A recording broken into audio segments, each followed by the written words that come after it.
Vladimir Putin attempted to use his most feared weapon, nuclear brinksmanship, as a tool of coercion against the American president, and the result was an immediate, unpredicted escalation that proves his threats no longer function as a deterrent. The American president responded by publicly stating that the United States would immediately return to conducting nuclear tests. This was a staggering, unpredictable counter-escalation that breached the decades-long global moratorium on nuclear testing. This is FPV Explainer, where we break down the most fascinating stories in drone warfare. If you're enjoying this deep dive, hit the like button, subscribe, and drop a comment telling us what topic you want to see next. Your feedback shapes our future videos and keeps us bringing you clear, detailed analysis from the front lines. Also, please watch this video to the very end, even if you play it in the background without sound, as your continuous viewing is critical to help promote the truth about the war. The incident began with the Russian leader's public statement claiming the successful testing of two new exotic delivery systems, the Burevestnik nuclear-powered cruise missile and the Poseidon nuclear-armed underwater drone. The true military efficacy of these wonder weapons is highly dubious, and their deployment does not fundamentally alter the massive nuclear balance of power that already guarantees mutual destruction. However, the intent behind the announcement was clear: to signal a willingness to break the long-standing status quo and use the specter of nuclear escalation to intimidate the American president into compliance, specifically regarding the war in Ukraine. The result was a profound, immediate geopolitical fiasco for Moscow. Instead of achieving the desired fear or diplomatic concession, the Russian leader's bluff triggered a diametrically opposite reaction. The American president responded by publicly stating that the United States would immediately return to conducting nuclear tests.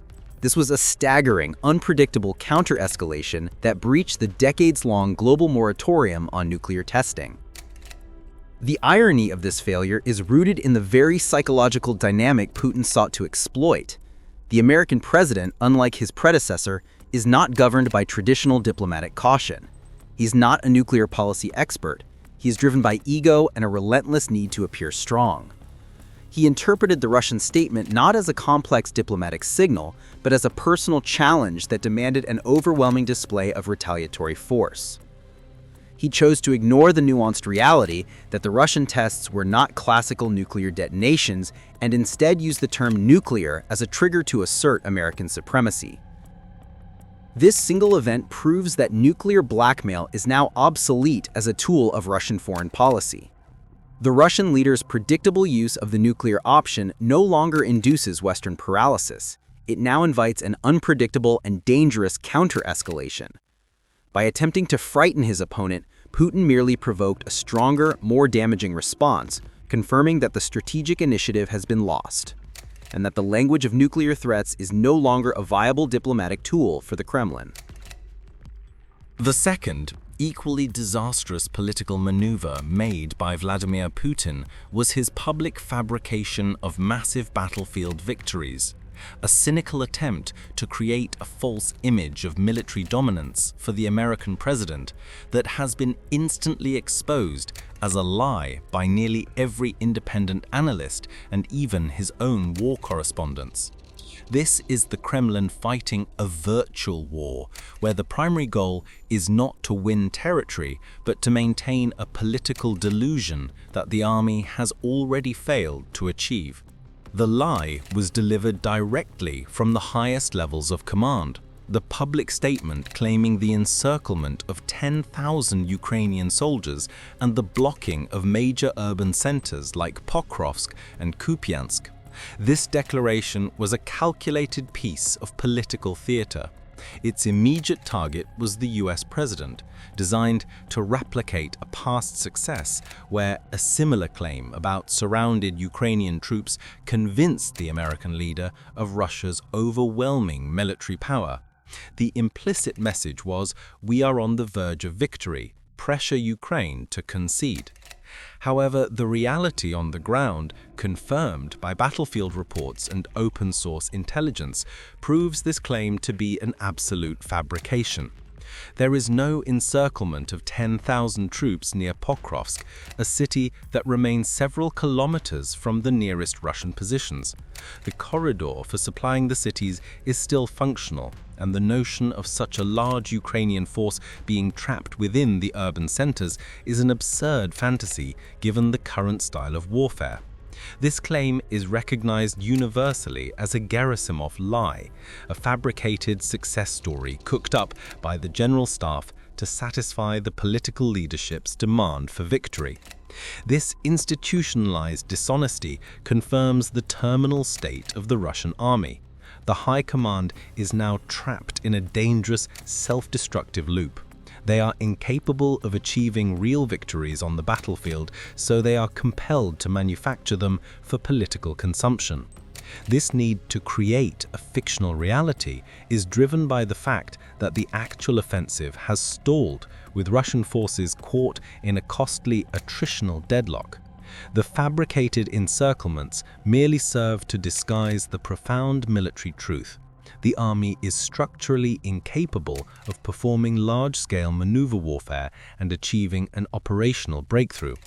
By publicly claiming a victory that doesn't exist, the leader is not demonstrating strength. He is confirming the depth of his military failure and his desperation to mask a strategic dead end. The crisis of the Russian state is profoundly political, rooted in a fatal double miscalculation by its leader regarding the psychological disposition and strategic interests of the American president. Putin believed he could manage the most powerful man in the world through a combination of flattery and lies. That strategy has now spectacularly failed, guaranteeing the acceleration of American pressure. The first strategic miscalculation was the destruction of trust through repeated deceit and arrogance. The initial failure was the collapse of the Anchorage summit, where Putin demonstrated a staggering disrespect for the transactional process the American president values. By rejecting a favorable peace proposal and instead launching into an irrelevant historical monologue, he signaled that he was not a good-faith negotiator. This was compounded by his subsequent continuous stream of falsehoods. He repeatedly promised quick military success on the front line, vowing to capture strategic targets and end the conflict, but delivered only attritional stalemate and high casualties. This constant gap between Moscow's promises and the battlefield reality, now openly visible through satellite intelligence and casualty reports, eroded any faith the American president might have had in his word. For a leader who defines himself by deal-making, the Russian leader's deceit was not just a diplomatic failure, it was a profound personal affront that destroyed the fundamental basis for communication. The second, more recent miscalculation was the attempt to reverse this damage through transparent, poorly judged flattery. After the US imposed direct sanctions on major Russian oil companies, a clear act of hostility, Putin's response was not one of defiance, but of misplaced conciliation. He publicly adopted a soft, dismissive tone regarding the sanctions, claiming they were like a flea bite to an elephant and did not warrant a harsh response. Furthermore, he offered transparent, effusive public praise, suggesting the American president deserved the Nobel Peace Prize.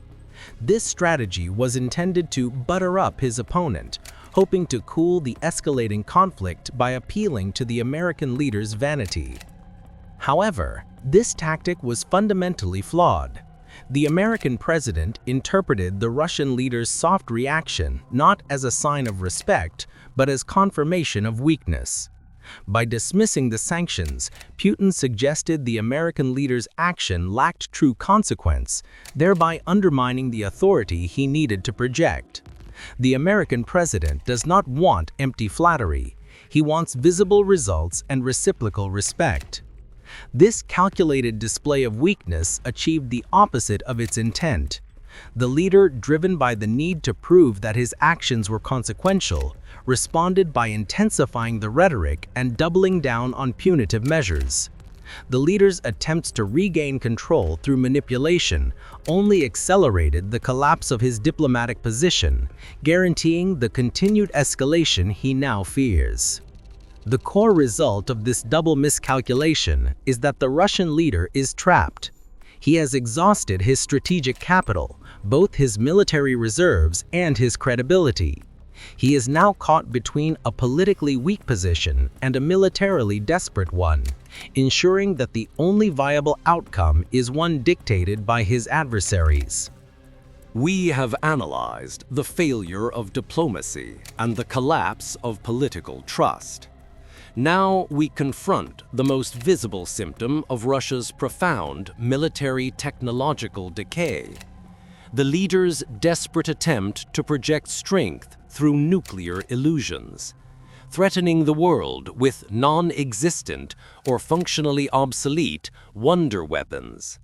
This tactic fails not because the world is unafraid of nuclear conflict, but because the Kremlin's arsenal of fear is built on a foundation of political lies and technological stagnation. The entire episode surrounding the new nuclear triad is a farce. The Russian leader publicly boasted of successful testing of the Burevestnik nuclear-powered cruise missile and the Poseidon nuclear-armed underwater drone. These are systems with dubious practical military value, designed primarily to achieve maximum range, a feature that is irrelevant in the age of intercontinental ballistic missiles and nuclear submarines, which can already hit any target on the planet. The core problem is that these weapons were announced not as strategic advances, but as tools of intimidation. The failure of this intimidation tactic is guaranteed because the world no longer trusts the Russian leader's claims of technological prowess.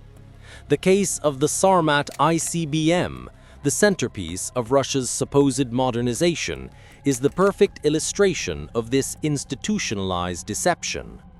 The leader has, over several years, repeatedly made public declarations that the Sarmat was ready for combat duty, asserting that the first serial missiles have been supplied to the troops. Yet these boasts have been systematically contradicted by both internal and external intelligence. The facts reveal a pattern of failure. The Sarmat has experienced a high number of public test failures. And as confirmed by external experts, the missile that was declared operational was merely a functional prototype, not a reliable, deployable system. This institutionalized deceit confirms that the political need to project strength far outweighs the military reality of the program's success. The fundamental consequence is that Russia's nuclear threats have been neutralized by its own technological fraud. When the leader threatens the world with new systems, the world sees the historical pattern. Years of lies about the Sarmat, the underwhelming performance of the Kinzhal missile, and the repeated failures of other unstoppable systems. This pattern of technological underperformance means that Russia is functionally incapable of delivering the kind of technological shock required to genuinely alter the strategic balance. The attempt to use these non-existent weapons to break the decade-long moratorium on nuclear testing also spectacularly backfired. The leader's statement about the Burevestnik and Poseidon trials, weapons that utilize nuclear components for propulsion, was interpreted by the American president as an aggressive challenge. This was met not with fear, but with a direct, assertive counter-threat. The US would immediately resume its own nuclear testing program. This proves that the language of nuclear blackmail, once potent, no longer achieves its desired goal of inducing Western paralysis. Instead, it invites a dangerous, unpredictable counter-escalation, further accelerating the crisis of trust and legitimacy surrounding the Russian leadership. In essence, the Russian state is now operating from a profound self-inflicted weakness. it is structurally incapable of achieving a genuine technological breakthrough and is forced to rely on virtual threats and institutionalized lies to maintain its global status. This cycle of deception, however, only serves to confirm to its adversaries that the paper tiger lacks not only the financial resources, but also the reliable military technology to sustain its aggressive ambitions. The comprehensive analysis of the leader's recent maneuvers, from the battlefield fabrications to the spectacular failure of his nuclear threats, leads to one unavoidable and terminal verdict. Vladimir Putin has permanently lost the strategic initiative, and his arsenal of influence has been reduced to zero. He is no longer dictating the course of the war. He is merely reacting to a geopolitical and military reality dictated by his adversaries. The structural decay of the Russian state is now transparently exposed to the world. The core failure is the profound military incompetence and institutionalized dishonesty that permeates the chain of command. The attempt to create a political victory through a blatant lie, the declaration of a non-existent encirclement of 10,000 Ukrainian troops, was not a sign of cunning. It was an act of desperation that confirmed to the world that the Kremlin is structurally incapable of achieving a genuine victory. This fabrication, which required the general staff to lie directly to the political leadership, only accelerated the collapse of confidence. This internal failure is matched by the terminal erosion of his external leverage. The most critical blow was the political neutralization of his nuclear threats. The American president's counter-escalation, the public vow to resume nuclear testing in response to the Russian deployment of unproven systems like Burevestnik and Poseidon, proved that the language of intimidation is now obsolete. The leader's preferred weapon of political coercion has failed, confirming that his opponents no longer fear his bluster, but instead see it as an opportunity for decisive counteraction. The direct result of this dual failure is that the democratic world is now setting the agenda. The imposition of severe targeted sanctions and the willingness to openly discuss long-range weapons transfers like the Tomahawk missile are not being met by a firm, cohesive Russian response. Instead, they are met with weak conciliatory rhetoric designed to butter up the American president, a futile attempt to return to a position of perceived strength that has already been destroyed. This transparent display of weakness confirms to Moscow's adversaries that its capacity to retaliate is limited and its political will is fractured. The final inescapable conclusion is that the leader is no longer a strategic actor. He is a reactor. His every move, from the evasive historical analogies at the recent forum to the mild response to sanctions, is a desperate attempt to manage a crisis he cannot control. The loss of all viable levers of influence, military, financial, and nuclear, means that the only language that now governs the conflict is the language of force, a language that his opponents are increasingly willing and able to speak.